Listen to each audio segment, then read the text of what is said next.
Welcome to episode 2 of We've Been New. This is arc 1, naming the distortion. And I'm currently, I've finished chapter 3, which is titled How We Drifted Away Further from the Truth. Actually, no, I read that last week. It is Education Under Outside Control. All right. And I'm not even gonna hold you. There's a paragraph in here that was a whole sermon. So Woodson says that the unfortunate successors of the Northern missionary teachers, like the ones who came after, have demonstrated no useful function in the life of the Negro. They don't have the spirit of their predecessors. They don't measure up to what real educators should be. And then he says, if Negro institutions are going to be as efficient as the white ones, the same high standard should be maintained for educators who direct them.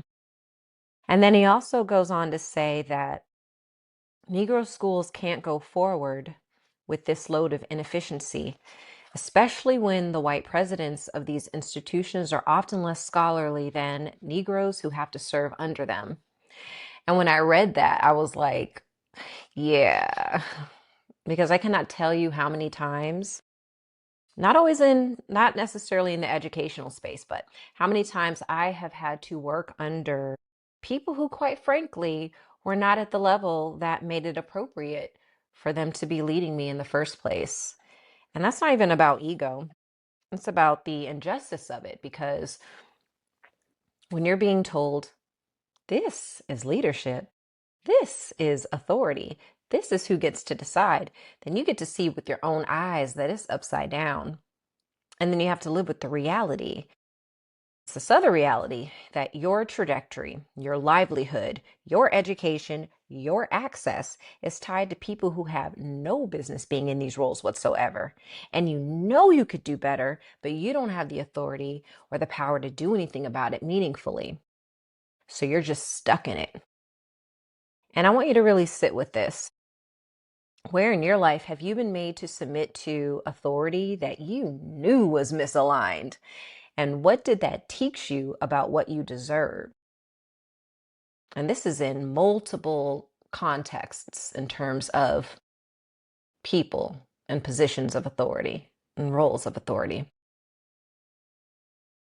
So it gets into the curriculum of humiliation. And then Woodson he talks about this outside control, what it actually looks like, what it looks like socially. Like this is what's wild. So by law and custom, white presidents and white teachers of Negro schools are prevented from participating freely in the life of the Negro. They occupy an uncomfortable dual position. And then he gives examples that honestly made my stomach turn.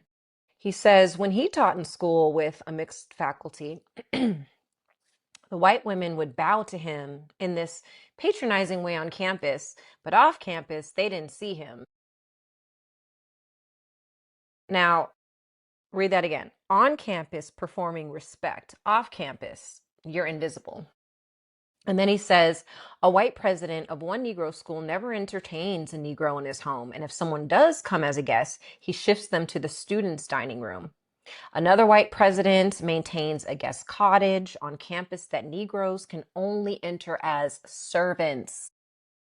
And then another doesn't even allow students to enter his home through the front door. And so Woodson says, Negroes trained under those conditions without protest become downright cowards. And in life, they continue as slaves in spite of nominal emancipation. And you know what? That language is really sharp, but I understand what he's saying, because this isn't just disrespect. It is training. This is curriculum. This is instruction through atmosphere and environment. It teaches you exactly where you're supposed to stand. It teaches you what doors you can touch. It teaches you what you're allowed to expect. It teaches you what happens when you forget your place. And if you spend your formative years absorbing that without anyone naming it, without anyone intervening, then yes, you will carry that into adulthood. You will carry it into work. You will carry it into relationships. You will carry that into leadership. You will carry that into your willingness and your unwillingness to confront power. Because when you are conditioned to believe that protest equals danger and submission equals survival, that's what keeps you stuck in that pattern. And the part that keeps hitting me is how much of this was never about education as learning, but actually weaponizing education as containment. And so it makes me wonder, like, what did your environment teach you? Not through textbooks, but through tone, through access, and who was allowed through which door. Like, what did you learn about yourself without anyone ever saying any of that out loud? There is this very, very famous quote that is within this book by Woodson. And it is, if you can control a man's thinking, you do not have to worry about his action. When you determine what a man shall think, you do not have to concern yourself about what he will do. If you make a man feel he is inferior, you do not have to compel him to accept an inferior status, for he will seek it himself. If you make a man think that he is justly an outcast, you do not have to order him to the back door. He will go without being told. And if there is no back door, his very nature will demand one. Mm, mm. And so somebody asked, what kind of method or approach or appeal would one make to the Negro child that can be made just as well by a white teacher? And Woodson says, to be frank, we have to concede there isn't some special body of facts that only Negro students can teach. If a white teacher had the same attitude, the same care, the same relationship, they could present information too. But then he says in most cases, tradition, race hate, segregation, and terrorism make such a thing impossible. And that's the key, because it's not about whether a white person is theoretically capable of teaching, it is about the actual conditions. If you're being taught by people who do not see you as human, people who do not value you, people who see you through a diminished lens, and we already talked about last week how true history, true African, true Black history was not being taught, then what do you think is happening when they teach you? Even if they are imparting information, they are also imparting worldview. They're imparting meaning, and they're imparting the boundaries of your imagination and what you should believe about yourself and your people and your place in the world. And that is why I keep coming back to this. Again, if you can control people's minds, you don't even have to be present to keep them oppressed. Because once this worldview is installed, people will oppress themselves. They will police themselves, and they will turn on each other. They will internalize the lie and they will call it reality. And when you add that to the erasure of the African history, when you add to the deliberate omission and distortion, now you're not just teaching people incomplete history, you are removing the reference point for truth. So you end up with generations of Black boys and Black girls who are being socialized into a very harmful narratives about themselves. And many of them don't even have the wherewithal or the access or the support to even know where to begin looking for what's real. So they're looking everywhere else for what's real. And I think about today, I think about how I'm thankful for the digital age, even though it is overwhelming, because I can access information. I can study. I can cross reference. I can re educate myself because I am curious and I am critical and I am willing to seek. But not everybody has that. Everybody doesn't get that. Not everybody has time for that. Not everybody has safety for that. And not everybody realizes that they even need it. And that's honestly why I'm even doing all of this. But it starts right here. Formative years being shaped by people and systems that were never built to affirm your humanity. And that is something that it was being called out by Carter G. Woodson in 1933, but that is still true today. And we are seeing that it is becoming even more true as more is being done to remove truth and real history from our school systems. So then I ask, what belief about yourself or your people did you inherit through school that you now recognize wasn't even neutral? And do you even realize that it was conditioning? So I'm going to continue on. Woodson says something that to me is foundational. He says the emphasis is not upon the necessary for separate systems, but for the need for common sense schools and teachers who understand and continue in sympathy with those whom they instruct. And when he clarifies that what the real issue is those who disagree with the idea that education is merely a process of imparting information. And for me, that line right there is the fracture. Because if you believe that education is just information transfer, then you don't have to think about relationship. You don't have to think about worldview. You don't have to think about how information lands in the body. And you don't even have to think about how it shapes identity. You just say, well, the facts are the facts. But the facts are never neutral when they are delivered inside of hierarchy. And this is where my mind goes to understanding an Afrocentric worldview, an introduction to optimal psychology by Dr. Linda James Woodson. Not Linda James Woodson, Dr. Linda James Myers.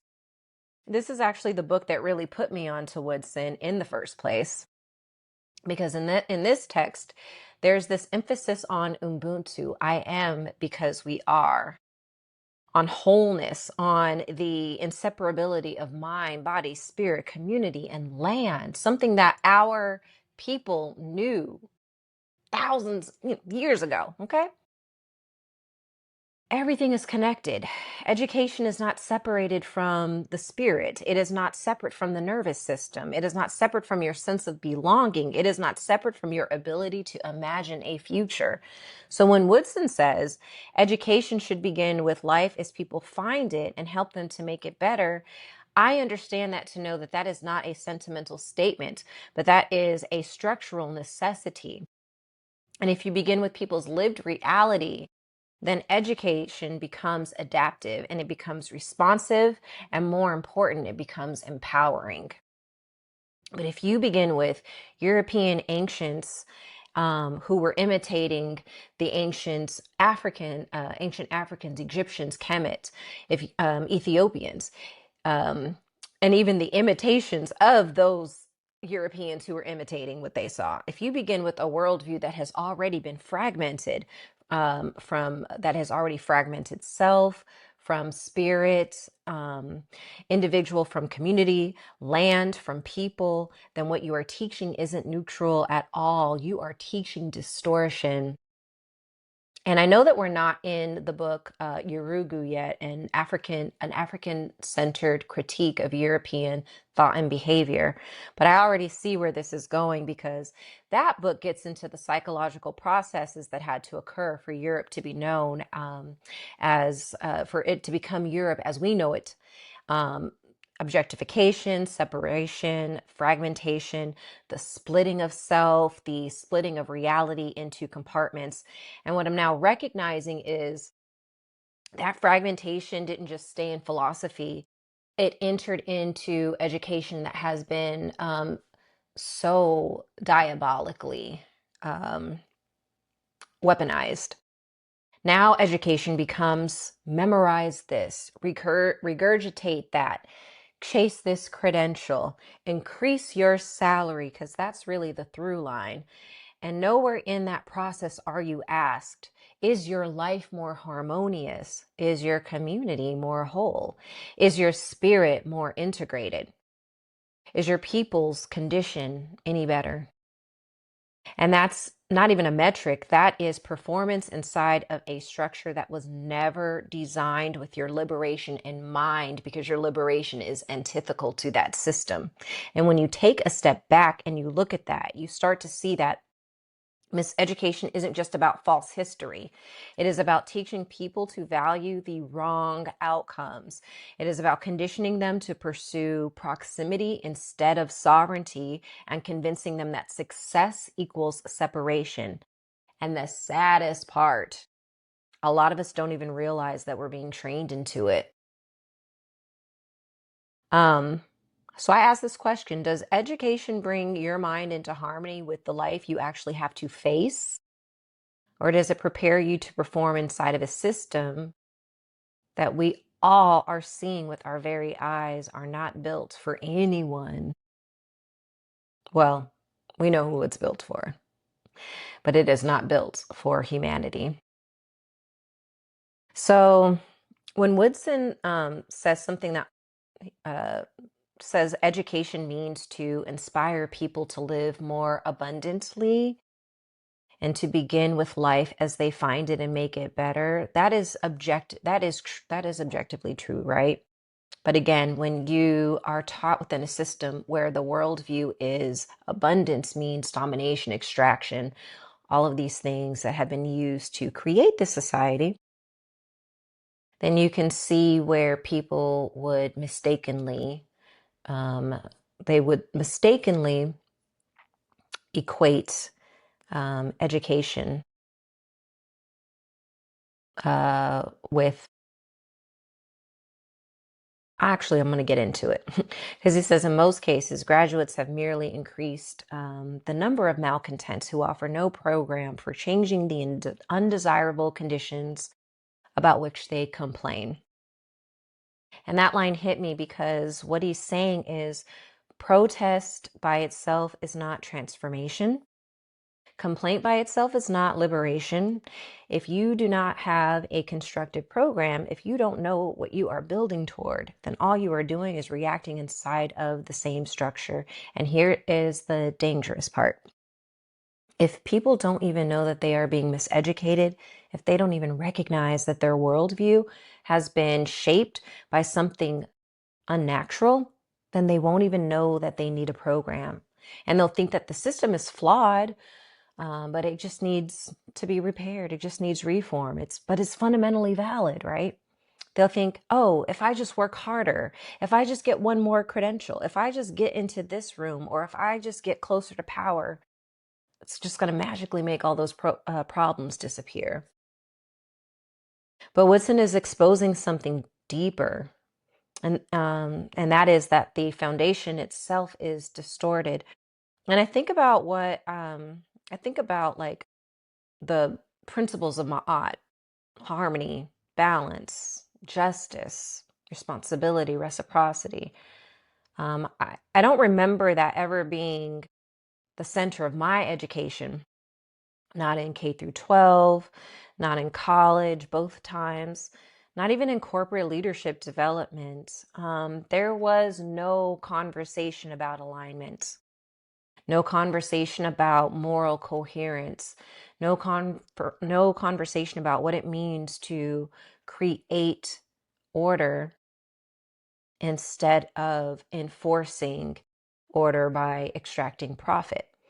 And when you do not teach that, you create generations of people who are technically skilled but spiritually fragmented. And then we wonder why everything feels chaotic. We have allowed ourselves to build on a lie for decades, centuries. And when you build on something that is fundamentally dishonest, when you build on erasure, exploitation, and distortion, eventually the cracks show. Eventually the glass is going to have to break. And that's what this moment that we're all living in, that's what it feels like to me. It feels like rupture. because you cannot be the hero and the villain at the same time. You cannot claim democracy while practicing domination. You cannot preach equality in design systems that cap certain people's advancement by design. And so now we're at this crossroads. Everything feels so broken. It feels like the only thing left to do is to burn it down and to start fresh. And this is what a lot of people are afraid of. If you start fresh, where will you begin? And that's why I was very, very intentional about the ordering of the books that we will be reading, because don't worry, I will be getting into the arc on what liberation actually looks like. But, the thing is, you've got to ask, what is your source of truth? Who do you trust to define what aligned humanity actually looks like? Because if you spent centuries erasing the true origins of balance and harmony, if you discredited the descendants of the very people who practiced it, and then you've replaced it with these superficial markers of, you know, um, who you should listen to, then you don't have a shared foundation anymore. You have power struggles. You have fear. You have people clinging to a system that's cracking because they don't know what replaces it.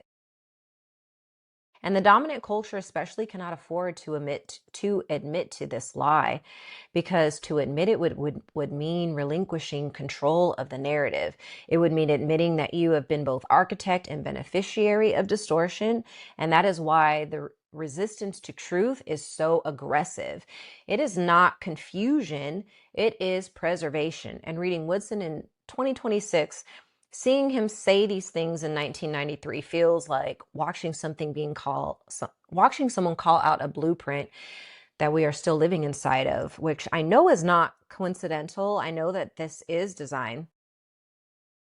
And so when Woodson says something he says something that feels eerily familiar. He talks about how Negroes who think like he does, who dare to say these things, are branded as opponents of interracial cooperation. And I know that all too well, because it wasn't even until summer of 2020 that we were even allowed to speak really on race, that we were even actually calling out the elephant in the room. So I think about, like, um, how many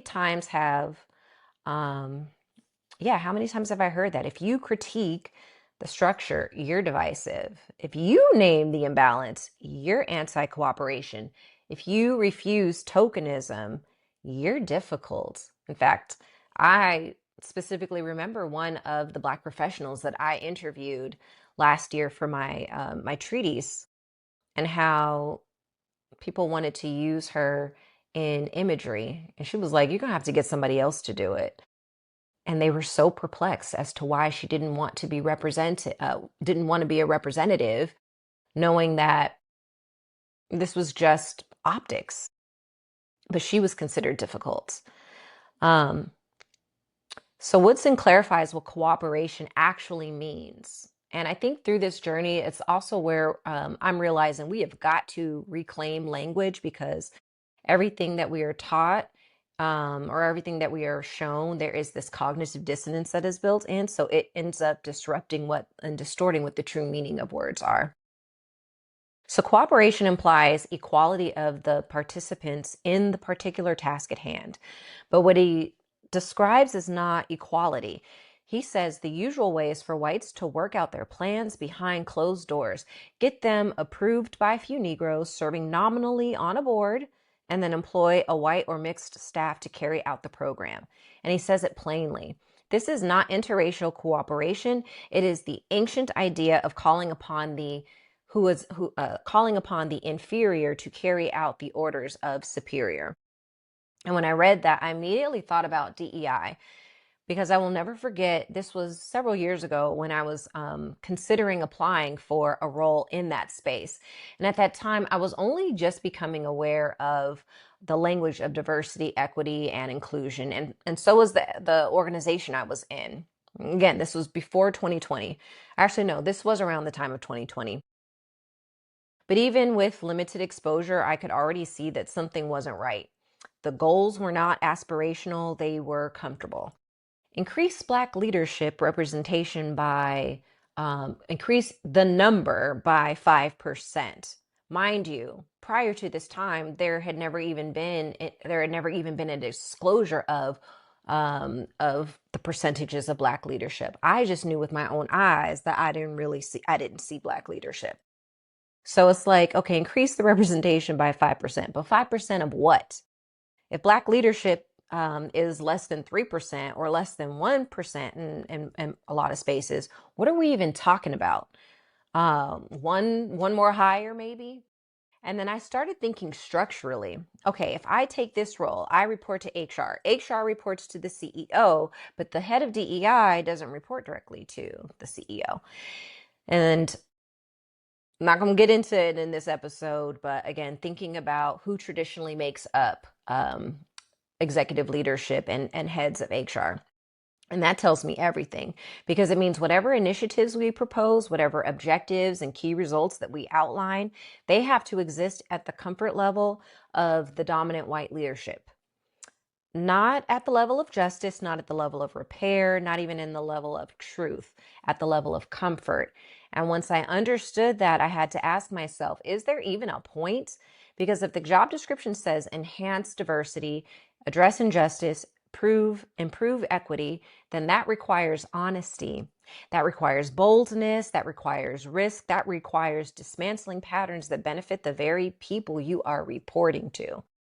But if the structure itself ensures that your progress is capped, if you can only go so far as leadership's comfort allows, then the function is inherently stunted. And this is exactly what Woodson is describing. Plans made behind closed doors, approved by a few token representatives, and tokens get spent, by the way, executed within boundaries that protect the dominant group. So this is not cooperation. This is containment. And here's the part that hit me hardest.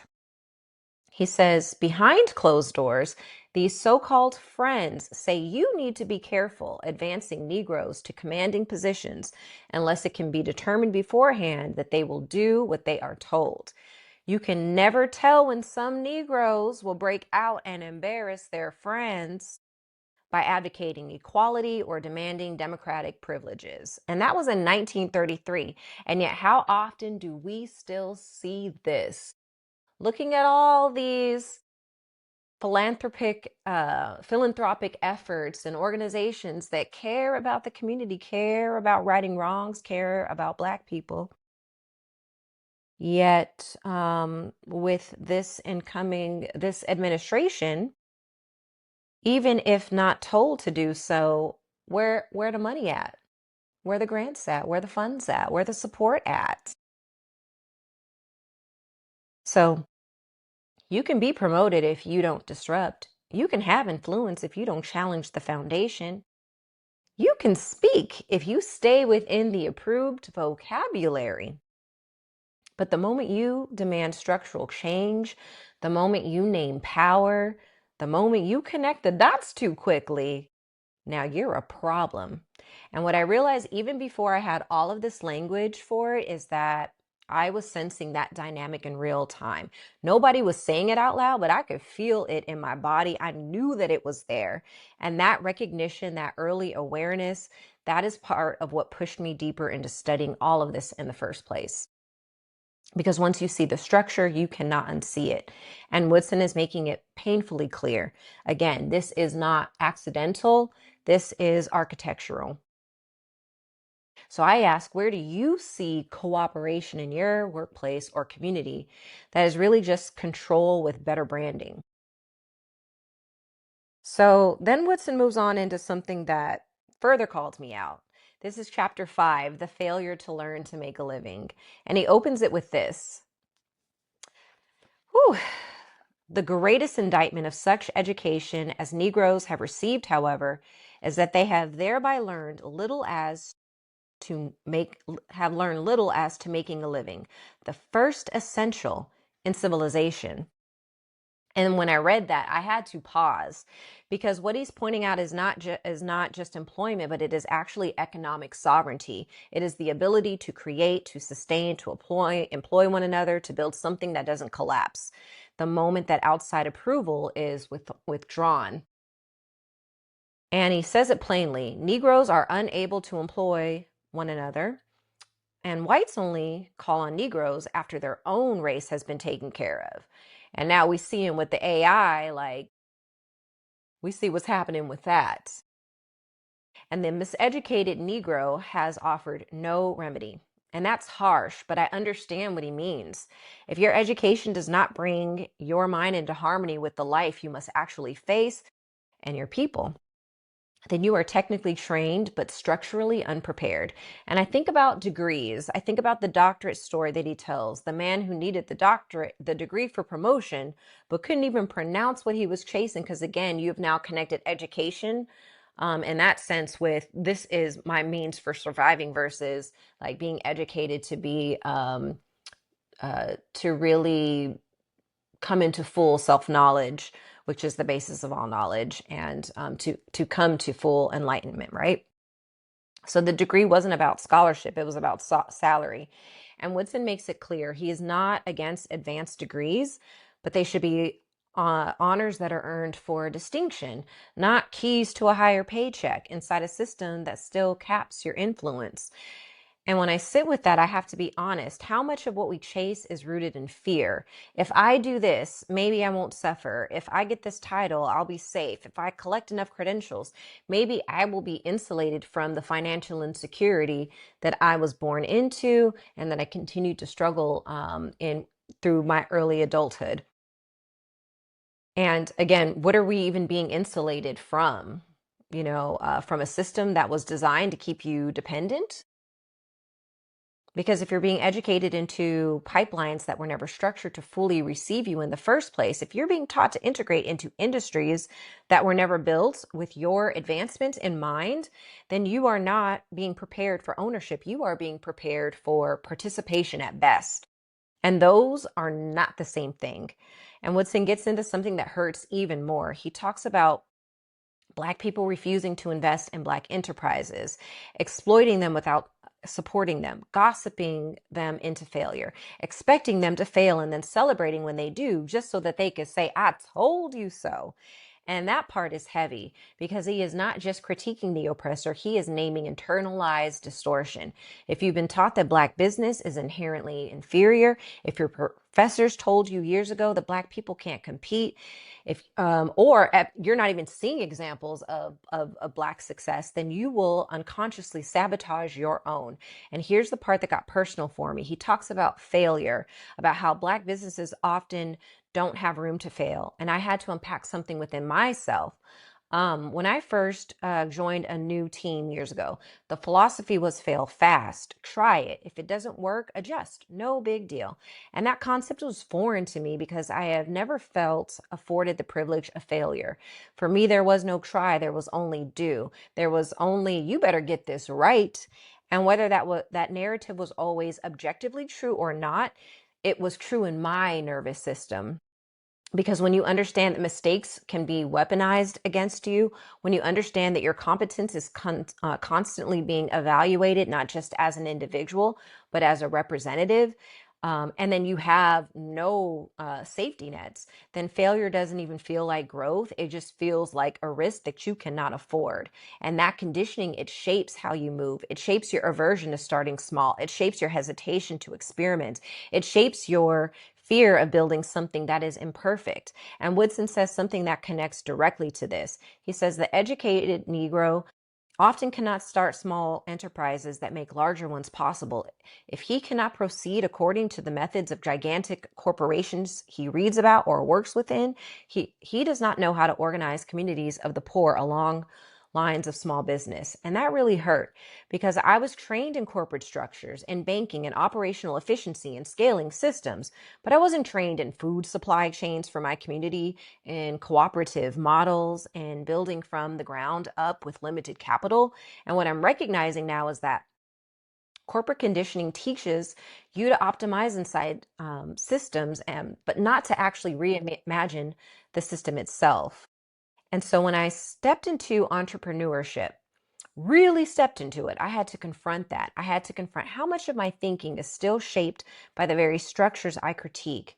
Um, And Woodson says the educated Negro businessman is sometimes doing the impossible precisely because he hasn't internalized the propaganda that says it can't be done. And that is wild because sometimes overeducation inside can a distorted system can actually limit imagination more than lack of formal schooling. And if we're being honest, that is still very true. And I'm going to pause right here because I actually need to go help facilitate for our Safe Black Space monthly healing circle. So I'll come back to this. All right, so just got back from the Safe Black Space healing circle and also successfully leading my first self-care, loving kindness meditation, which that was a beautiful experience. And I'm so thankful that I got to serve in that capacity. And even though I wish I could have recorded this in one shot, I'm just so thankful that I get to be living and learning this work at the same time. So I'm going to get into chapter 6, and it's titled "The Educated Negro Leaves the Masses." And this is where it gets even more uncomfortable. So Woodson says the more educated Negroes became, the further they strayed from the churches. The gap between the masses and the talented tenth widened. And then he asks, how can an educated Negro leave the church of his people and accept Jim Crowism? He says maybe it's a kind of slave psychology, a preference for the leadership of the oppressor. And that's really sharp because when I sit with that, I don't actually hear that as condemnation. I hear that as diagnosis. He's saying, wake it up. Because if you've been trained to associate whiteness with progress, refinement, safety, advancement, correctness, then proximity starts to feel like evolution, and distance from your people starts to feel like elevation. But that's just distortion. And I had to be honest with myself here because I remember being in a relationship sometime around 2012, 2013, and it was with someone who was an activist. And we had some pretty passionate arguments. This was around the time that I started making more money. I'm staying in a penthouse suite in downtown LA.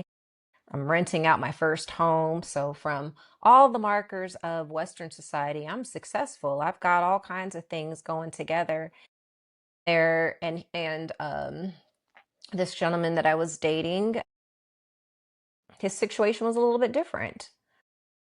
And he felt some type of way. It's weird. And that's a whole other conversation and getting into, I'm not even gonna go there. But at any rate, he felt like I was abandoning my community, that I was selling out. And my response back then was, what community? Because I had been raised separate.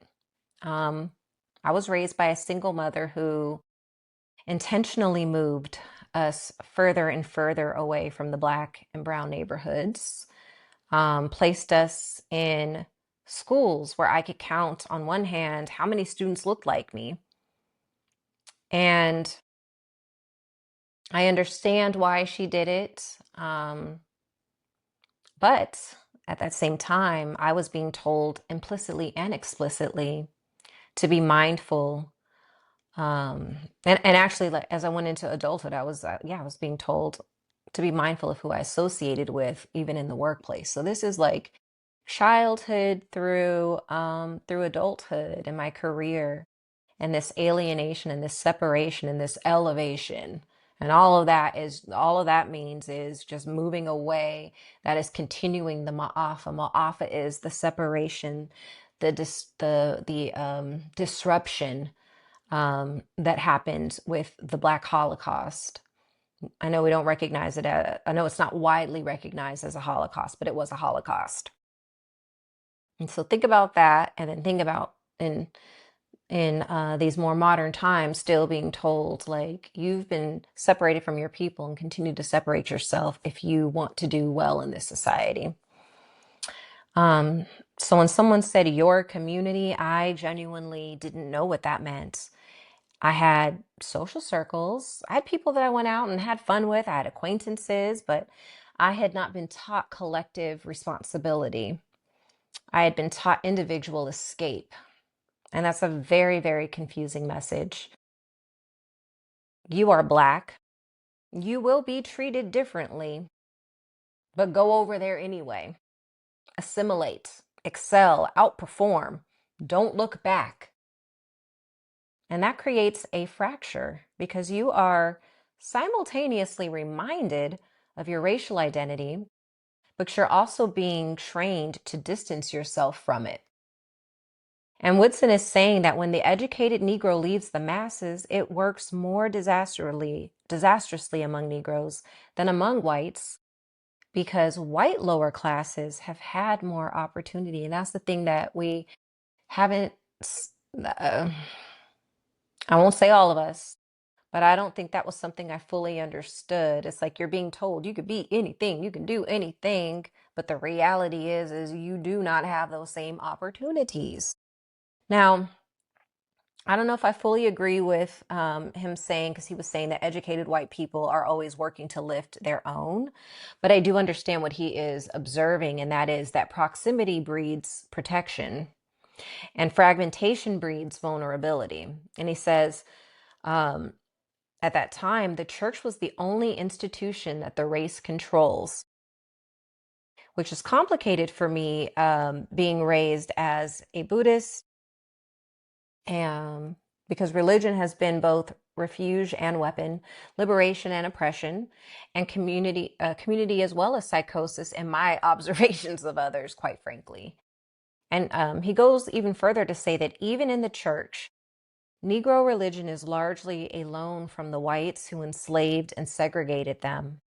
Borrowed theology, fragmented denominations, too many bishops duplicating the same work, and impoverished people paying for division they didn't even create. And when I read that, I thought about today. I also think about that from like the perspective of online space, kind of the new frontier in control, right? I think about the 5011 Buy Black apps that I've come across, about the constant fragmentation, about how we replicate division instead of consolidating our power. Amazon doesn't have 5011 duplicates competing for the same customers. Although, again, that's another conversation because they're going to make sure they're not going to have no competitors. But there are ways around Amazon.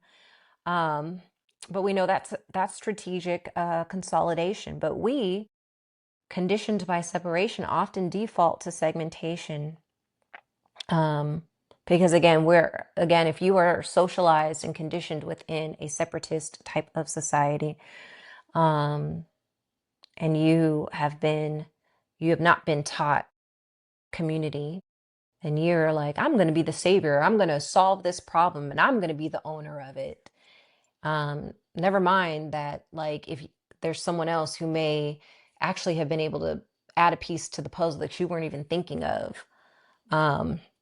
And that's just so sad to me. And I know that it's not accidental because if you understand how psychology if you understand how to psychologically oppress people, you don't just limit their access, you pattern their behavior. And you teach them to divide, to distrust, to expect failure, to overcompete internally while underinvesting collectively. And the most sobering part of all of this is realizing that I was living inside of that pattern without even knowing it. The separation, the credential chasing, the corporate proximity, the distancing myself from the struggle, that fear of failure, the discomfort with starting small, and the uncertainty around community. Those are all things that I had to live through and had to figure out once my labor identity had been stripped from me. Once all of those things that I've been chasing and moving towards were shown to be not actually within my control. I had to um I had to redefine my identity. I had to redefine my purpose. And so, like, here's what gives me hope, because Sankofa, it means to go back and get what was left behind, whether it be knowledge, whether it be your spirituality, whether it be your ancestral practices, whether it be sense of self. You got to go back and get what was left behind, your history. You know, what excites me now is that there are so many people who have awakened to this distortion. Um, and get this, we have corporate experience. We have operational knowledge now. We understand scale and we understand structure. But now we also understand the lie, and that changes how we build. And because we don't have to replicate what we learned. We can extract what was useful and we can discard what was distorted. We can bring efficiency without dehumanization. We can bring structure without supremacy. And we can bring ambition without separation and competition. So Woodson wasn't just critiquing, he was warning. And almost 100 years later, we are still living in the blueprint that he named. But here is the difference. We can see it now, like for real, we can see it now. And once you see the distortion clearly, the responsibility shifts. Now it is not just about surviving our miseducation, it is about refusing to reproduce it. So I ask you, when you hear community, what do you actually feel? Is it belonging, obligation, resentment, confusion? And dig a little deeper, because who taught you that definition? I thank you for joining me on this second episode of We Been New. And I'm going to continue reading The Miseducation of the Negro. I had carved out for myself to have this finished by this second episode, but just given all of the things that I am working on right now and really just absorbing what it is that I've been rereading, and continuing to embody as I watch everything that is happening around us. Um, I'm leaning into taking my time and not being worried about sticking to a strict schedule, because I really want to make sure that I finish going through this and just sharing the nuggets, the wisdom, the seeds of wisdom with you, um, and seeing what it sparks for you. So be well. Until next time.